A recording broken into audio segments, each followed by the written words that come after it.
નમસ્તે વિદ્યાર્થી મિત્રો, welcome to delta online education system. આપણે રિપોર્ટેડ સ્પીચનો અભ્યાસ કરી રહ્યા છીએ. ત્રીજો ભાગ આપણે જોઈ રહ્યા છીએ. પહેલા ભાગની અંદર ડાયરેક્ટ સ્પીચની રચના કોને કહેવાય, ઇનડાયરેક્ટ સ્પીચની રચના કોને કહેવાય, ડાયરેક્ટ સ્પીચના ભાગોને આપણે ઓળખ્યા અને મુખ્ય 3 ફેરફારો થાય છે: સર્વનામના ફેરફાર, કાળના ફેરફાર અને શબ્દોના ફેરફારો. હવે અહીં આ લેક્ચરની અંદર આપણે બીજો જે મુખ્ય ફેરફાર છે એ છે કાળના ફેરફારો. કાળના ફેરફારો આ ટોપિકનો આપણે અભ્યાસ કરવાનો છે. અને આ બહુ અગત્યનો છે કે રિપોર્ટેડ સ્પીચની અંદર કાળના ફેરફારો જે થાય છે.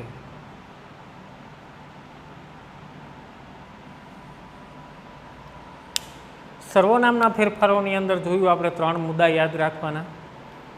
પહેલા પુરુષનો ફેરફાર બોલનાર પ્રમાણે, બીજા પુરુષનો સાંભળનાર પ્રમાણે અને ત્રીજા પુરુષનો ફેરફાર થતો નથી.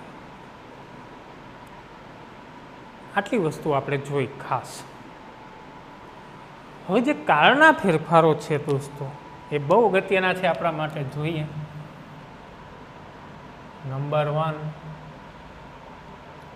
સાદો વર્તમાન કાળ આપેલો હોય એનો ફેરફાર શું થશે તો કે સાદો ભૂતકાળ. બહુ અગત્યની વસ્તુ છે દોસ્તો. સાદો વર્તમાન કાળ આપેલો હોય તો સાદા વર્તમાન કાળનો ફેરફાર શું થશે? સાદો ભૂતકાળ.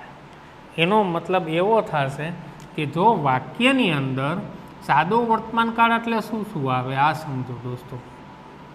તો કે સાદા વર્તમાન કાળની અંદર ક્રિયાપદનું મૂળ રૂપ આવશે અને એસ કે ઈએસ વાળું રૂપ આપેલું હોય તો આનો જે ફેરફાર છે એ V2 યાની સાદા ભૂતકાળમાં લઈ જવું પડે. તો આવું વાક્ય આપેલું હોય કે સી પ્લેસ, તો એનો ફેરફાર શું થાય તો કે સી પ્લેડ. ટૂંકમાં સાદો વર્તમાન કાળની જે રચના છે, ક્રિયાપદનું મૂળ રૂપ હોય અથવા એસ કે ઈએસ વાળું રૂપ આપેલું હોય તો એનો ફેરફાર શું થશે? V2 યાની સાદો ભૂતકાળ થશે. થઈ ગઈ આટલી વસ્તુ ક્લિયર. ત્યાર પછીનો જે આપણો બીજો ફેરફાર છે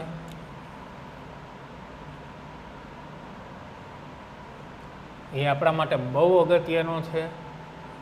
ડુ અથવા ડઝ પ્લસ પ્રશ્નાર્થ, તો એનો પણ ફેરફાર શું થશે તો કે V2. આ દોસ્તો આ મુદ્દો બહુ અગત્યનો છે, આને આપણે સમજવો જ પડશે. કેવી રીતે હોય? જો વાક્ય આવું આપેલું હોય કે ડુ યુ પ્લે ક્રિકેટ, આવું આપેલું હોય અને આ ડાયરેક્ટ સ્પીચની રચનાનું વાક્ય હોય. હવે તમારે જ્યારે ફેરફાર કરવાનું થાય જોવાનું તમારે કે ડુ વત્તા શું છે? પ્રશ્નાર્થ છે. તો મેં લખાયું ડુ વત્તા ડઝ, ડુ અથવા ડઝ વત્તા પ્રશ્નાર્થ હોય તો શું થશે તો કે V2 ફેરફાર થાય છે. તો હવે તમારે શું V2 કોનું કરવાનું તો કે ક્રિયાપદનું, પ્લેનું શું થઈ જશે? પ્લે. આ ખાસ સમજજો દોસ્તો. ક્લિયર? ત્યાર પછીનો જે ત્રીજો મુદ્દો છે આપણો એ ડુ અથવા ડઝ, ડુ અથવા ડઝ વત્તા નોટ તો ડીડ નોટ. આવી રીતે વાક્ય હોય કે I do not play cricket. આવું વાક્ય છે. હવે એનો જ્યારે ફેરફાર કરો ત્યારે આઈ ડુનું શું થશે? Did not play cricket. આ સમજવાનું છે દોસ્તો ખાસ. યાદ શું રાખવાનું? ડુ અથવા ડઝ વત્તા પ્રશ્નાર્થ આપ્યું હોય, ડુ ડઝ વાળું વાક્ય હોય અને પ્રશ્નાર્થ હોય તો V2, ડુ ડઝ નોટ હોય તો V2 નહીં થાય, ડીડ નોટ થશે. આ ખાસ ધ્યાનમાં રાખજો, એક્ઝામની અંદર આ તો વધારેમાં વધારે પૂછાય છે. નેક્સ્ટ આગળ વધીએ. જો વાક્યની અંદર શું આપેલું હોય તો કે ડીડ આપેલું હોય, ડીડનો ફેરફાર શું થશે તો કે હેડ વત્તા V3. ડીડ વાળું વાક્ય આપેલું હોય તો ડીડનો ફેરફાર શું કરવાનો છે, હેડ વત્તા V3 કરવાનું છે. જો બધી જગ્યાએ નિયમ પાલન થાય. આ ડીડ વાળું વાક્ય છે, ડીડ વાળામાં ક્રિયાપદનું મૂળ રૂપ હોય, આને કાઢીએ તો હેડ લે. હવે યાદ કરો, હેડની સાથે ક્રિયાપદનું શું આવે, ભૂતકૃદંત જ આવે. આ કાળ મુજબ જ હાલવાનું છે દોસ્તો. આપણે જે કાળના નિયમો છે, આ નિયમોને આધીન જ આપણે ચાલવાનું છે, આમાં કોઈ ફેરફાર છે નહીં. કન્ફ્યુઝન પોઈન્ટ ક્યાં છે, અહીંયા છે. ડુ અથવા ડઝ વત્તા પ્રશ્નાર્થ હોય તો V2, ડુ અથવા ડઝ વત્તા નોટ હોય તો ડીડ નોટ, અને ડીડ હોય તો શું આવશે, હેડ વત્તા V3. ક્લિયર આટલી વસ્તુ? નેક્સ્ટ વાક્ય નંબર 5 જોઈએ. 5 નંબરના વાક્યમાં આપણે લઈએ કે 5 નંબરનો ક્રમ તો કે એમ, ઇઝ કે આર હોય તો એમ ઇઝ આરનું શું થશે તો કે વોઝ કે વેર થશે. એમ ઇઝ આરનું વોઝ વેર. જો વાક્યની અંદર ક્યાંય તમને એમ ઇઝ આર દેખાય તો એનો ફેરફાર શું થશે, વોઝ અથવા વેર. કેવી રીતે? જો આવું વાક્ય આપેલું હોય, આઈ એમ પ્લેઇંગ, તો આનો ફેરફાર શું થશે, આઈનો નિયમ કરતા મુજબ ફેરફાર. ધારો કે સી થતું હોય તો વોઝ વેરનું શું આવે તો કે સી વોઝ પ્લેઇંગ. એમિઝારના અને વોઝવેરના ચાર્ટ તમને ખ્યાલ હોવા જોઈએ. એમિઝારનો ચાર્ટ શું છે કે આઈની સાથે એમ છે, વી, યુ અને ધે. આ ત્રણેયની સાથે શું વપરાશે તો કે આર, ઈ, સી અને ઇટ. આ ત્રણેય જોડે શું વપરાશે તો કે ઇઝ. આ ચાર્ટ પણ આવડતો હોવો જોઈએ, અને વોઝવરનો ચાર્ટ પણ આવડતો હોવો જોઈએ. વોઝવરમાં આઈ, ઈ, સી અને ઇટ જેટલા એક વચન છે એની સાથે વોઝ, યુ સિવાય યુ, વી અને ધે, આ બધાની સાથે શું આવશે તો કે વર આવશે. ક્લિયર થઈ ગયું? આ ફરી પાછું રિપીટ કર્યું છે મેં. સાદો વર્તમાનકાળ હોય તો સાદો ભૂતકાળ, ડુ ડઝ વત્તા પ્રશ્નાર્થ હોય તો V2, ડુ ડઝ નોટ હોય તો ડીડ નોટ, ડીડ હોય તો હેડ વત્તા V3, એમિઝાર હોય તો શું આવશે, વોઝ કે વર આવશે. ત્યાર પછી 6 નંબર, વોઝ કે વર આપેલું હોય તો એનો ફેરફાર શું થશે તો કે હેડ બીન થશે. શું થશે, હેડ બીન. એમિઝારનું હોઝવેર તો હોઝવેરનું હેડ બીન થાય છે દોસ્તો. આ ખાસ યાદ રાખવાનું છે. તો એમિઝાર આપેલું હોય તો એનો ફેરફાર શું થશે, હોઝવર, અને હોઝવર હોય તો હેડ બીન થાય છે. ક્લિયર? ત્યાર પછી 7 નંબર જોઈએ. 7 નંબરનો ફેરફાર આપણો હેવ કે હેઝ આપેલું હોય તો શું થશે તો કે હેડ. હેવ હેઝનો ફેરફાર શું થશે, હેડ થશે. હવે સમજો દોસ્તો,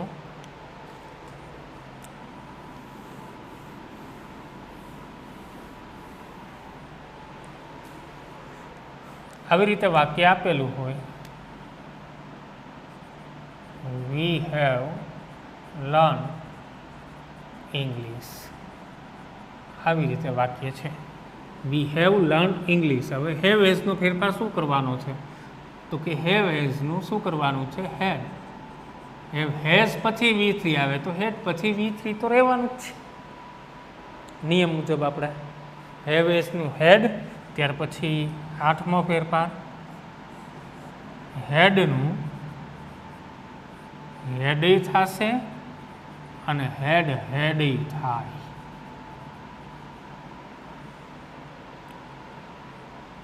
હેડ વાળું વાક્ય આપેલું હોય કે આઈ હેડ લર્ન, આવું વાક્ય આપેલું છે, આઈ હેડ લર્ન, તો એનું હેડનું હેડ જ રહે છે. પણ જો આવું વાક્ય હોય, આઈ હેડ અ પેન, કરતા પછી હેડ જ ક્રિયા ના હોય, ખાલી હેડ આપેલું હોય, ત્યારે ડબલ હેડ લાગે છે દોસ્તો. આ એક અપવાદ છે. આ અપવાદને ખાસ યાદ રાખવાનો છે. હેવેસનું હેડ, હેડનું હેડ અને હેડ હેડ પણ થાય છે. ત્યાર પછી 9મો ફેરમાં V2 એનું હેડ વત્તા V3. V2 યાની કયો કાળ થશે? સાદો ભૂતકાળ. ધારો કે આવું વાક્ય આપેલું હોય કે આઈ પ્લેડ ક્રિકેટ, આવું વાક્ય છે, આઈ પ્લેડ ક્રિકેટ. હવે એમાં તમે તપાસો, કર્તાની બાજુમાં કોણ છે? તો કે ક્રિયાપદનું V2નું રૂપ આપેલું છે, યાની ક્રિયાપદનું ભૂતકાળનું રૂપ આપેલું છે દોસ્તો. આ સમજી લો. હવે જ્યારે ક્રિયાપદનું અહીંયા સમજો તમે V2 છે, તો V2નો ફેરફાર શું લખાયો મેં? હેડ વત્તા V3. તો જ્યારે આ વાક્યનો ફેરફાર થાય એટલે હેડ અને પ્લેડનો V3 પ્લેડ જ, આ રીતે ફેરફાર થશે. આ ખાસ નોંધ કરવાની છે.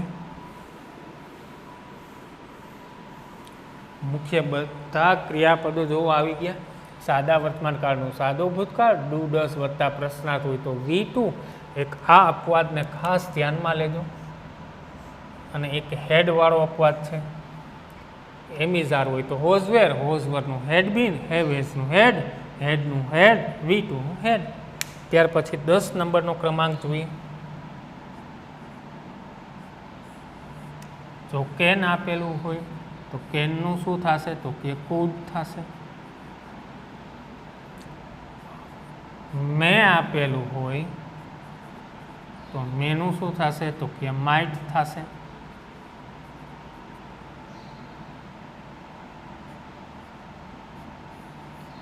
સેલ કે વ્હીલ આપેલા હોય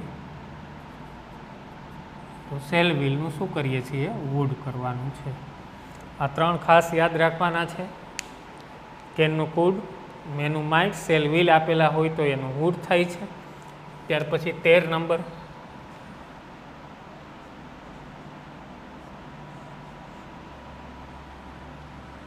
હુડ આપ્યું હોય તો હુડનું હુડ જ રહે છે. 14 નંબર, સૂડ આપ્યું હોય તો સૂડનું પણ સૂડ જ રહે છે. 15 નંબર, કુડ આપેલું હોય તો કુડનું પણ કુડ જ રહે છે. 16 નંબર, મસ્ટ આપેલું હોય તો મસ્ટનું મસ્ટ. આટલી વસ્તુ આપણે યાદ રાખવાની છે કે સાદો વર્તમાન કાળ તો સાદો ભૂતકાળ, ડુ અથવા ડઝ વત્તા પ્રશ્નાર્થ તો V2, ડુ અથવા ડઝ વત્તા નોટ તો ડીડ નોટ, ડીડ તો હેડ વત્તા V3, એમ ઇઝ આર તો હોઝવર, હોઝવર તો હેડ બી, હેવ હેઝ તો હેડ, હેડનું હેડ અને હેડ હેડ પણ થાય. V2નું આ પણ ખાસ યાદ રાખજો, V2નું હેડ વત્તા V3 થાય. કેનનું કુડ, મેનું માઇટ, સેલ કે વ્હીલ આપેલું હોય તો હુડ. આ બધા તો સેમ છે. હુડનું હુડ, સૂડનું સૂડ, કુડનું કુડ, મસ્ટનું મસ્ટ. આ 16 જે અગત્યના કાળના ફેરફારો છે દોસ્તો, એ મેં તમને અહીં આપી દીધા છે. આ 16 તમારે યાદ રાખવા જ પડશે. આમાં છૂટકું જ નથી દોસ્તો. કાળના ફેરફારો આની ઉપર જ આધીન છે. જો આવી રીતે વાક્ય આપેલું હોય, એક્ઝામ્પલ સમજીએ કે દર્શન said to ભૈરવી,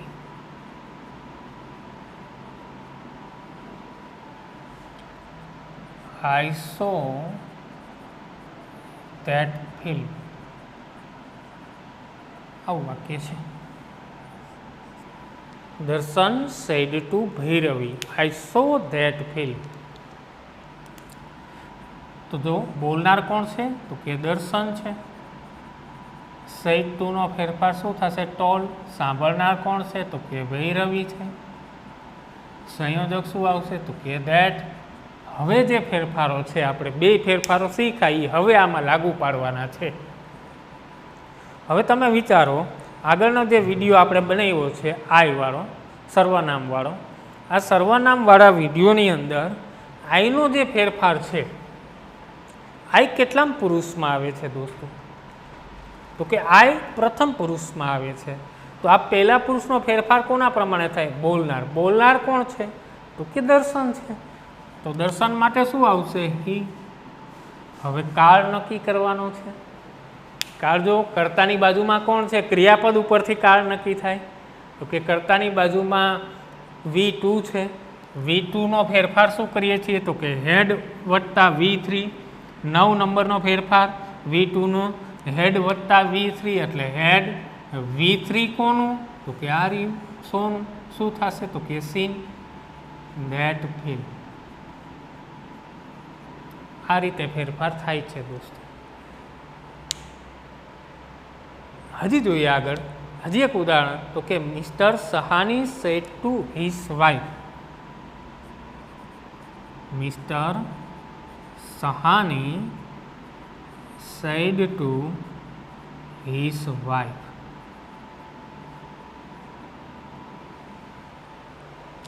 શું કહે છે એ વાક્ય આગળ? I can not accompany you to see the drama. I can not a company to you see a company you to see the drama today. આવું વાક્ય છે. Mister Sahani said to his wife. ઉતાવળ નહીં કરવાની કારણ કે mister હોય એટલે સ્ત્રીમાન થાય, પુરુષમાં આવે છે. મિસિસ હોય તો શ્રીમતી યાની શેમાં આવશે તો કે સીમાં આવે છે. Mister Sahani said to his wife. સહાનીએ તેની પત્નીને કહ્યું આઈ કેન નોટ કે company you to see the drama today. આજે ડ્રામા જોવા માટે હું તારી જોડે આવી શકીશ નહીં. આવું કહે છે. હવે નિયમ મુજબ આપણે આગળ વધીએ તો કઈ રીતે ફેરફારો થાય? જો બોલનાર કોણ છે તો કે મિસ્ટર સહાની.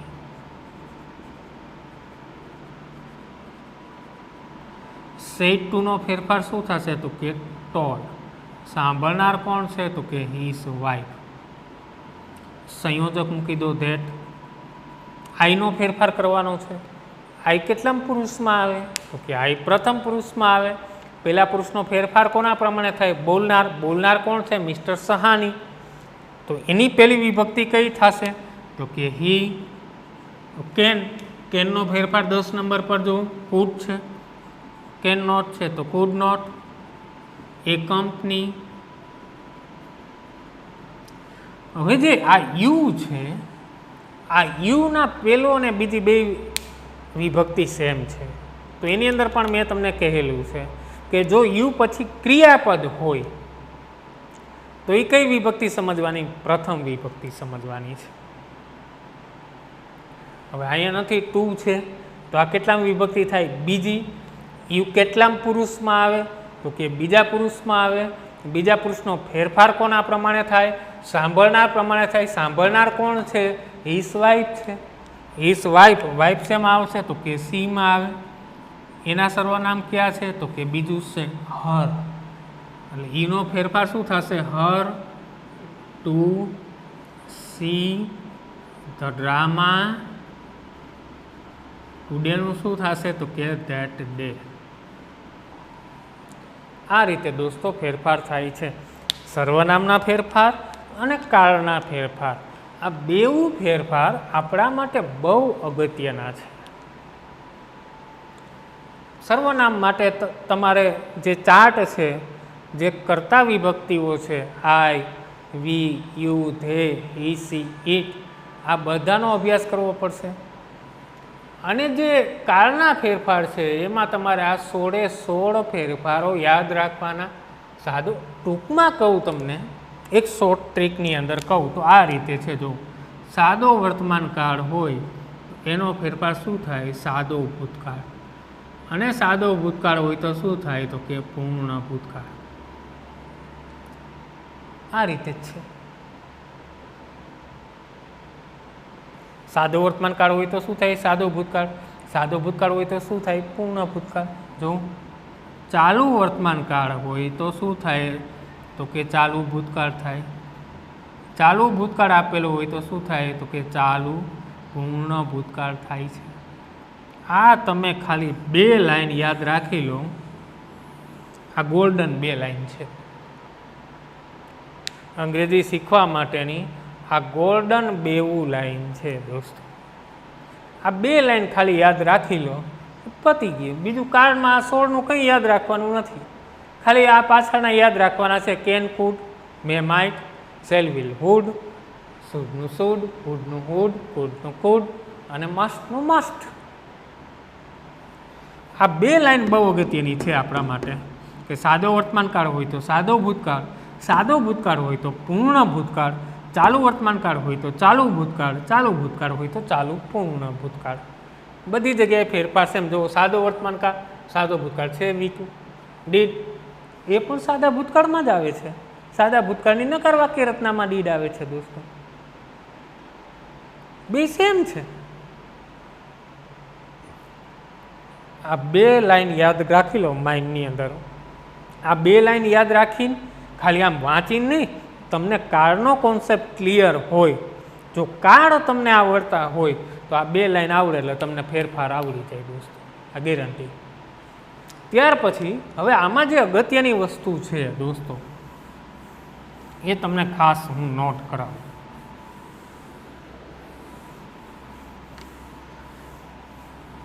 જો ડાયરેક્ટ સ્પીચની અંદર આ બહુ અગત્યનો મુદ્દો. જો ડાયરેક્ટ સ્પીચના વાક્યમાં રિપોર્ટિંગ વર્બ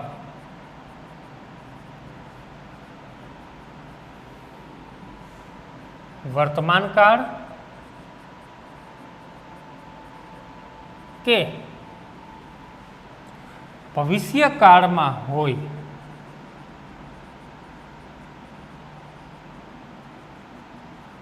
તો કાળમાં ફેરફાર થતો નથી. આ ખાસ યાદ રાખવાનું છે. શું કહે છે? જો ડાયરેક્ટ સ્પીચના વાક્યમાં શું વર્તમાન કાળમાં હોય તો કે રિપોર્ટિંગ વર્બ. હવે આ રિપોર્ટિંગ વર્બ એટલે શું એ તમને પહેલા જ લેક્ચરની અંદર ક્લિયર કરાવ્યું છે. એટલે મતલબ કેવી રીતે? જો આવી રીતે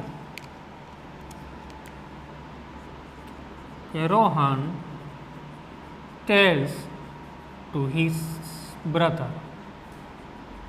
આવી રીતે વાક્ય હોય તો જોવો છે ટેલ્સ યાની વર્તમાન કાળ. વર્તમાન કાળમાં રિપોર્ટિંગ વર્બ છે કારણ કે એસ લાગેલો છે. ત્યારે કાળમાં કોઈ જાતનો ફેરફાર થશે નહીં.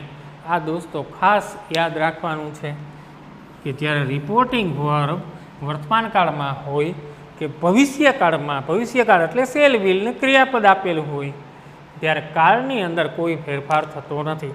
સાથે સાથે બીજો એક એ પણ મુદ્દો લખાવી દઉં તમને. જો રિપોર્ટેડ